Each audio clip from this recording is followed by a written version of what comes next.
সদ্য দেশে আসা রয়্যাল এনফিল্ড ব্র্যান্ডের বাইক অনেক আগেই দেশের রাস্তায় চালিয়েছেন চিরকালের সুপারস্টার সালমান শাহ। নতুন এই খবর আবারও আবেগে ভাসাচ্ছে সালমান শাহর কোটি ভক্তের হৃদয়কে।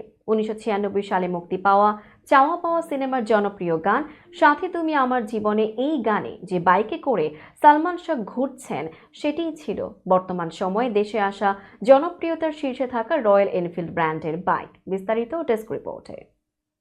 রয়্যাল এনফিল্ডের জনপ্রিয় ব্র্যান্ডের বাইকগুলো দেশে আসতে শুরু করে 2025 সালের দিকে, যা নিয়ে উত্তেজনা কাজ করছে তরুণ প্রজন্মে। অথচ সেই বাইকই 29 বছর আগে দেশের রাস্তায় চালিয়েছেন স্বপ্নের নায়ক খ্যাত সুপারস্টার সালমান শাহ।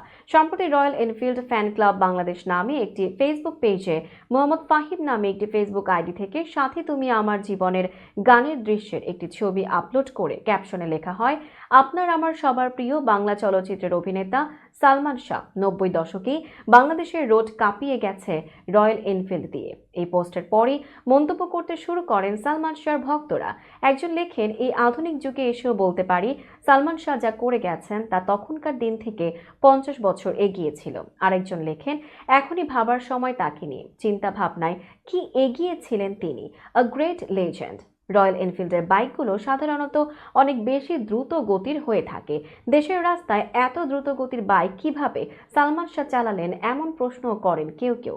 অনেক সালমান ভক্ত আবার এর উত্তরও দিয়েছেন, লিখেছেন, আগে রাস্তায় বাইকের সিসি লিমিট ছিল না।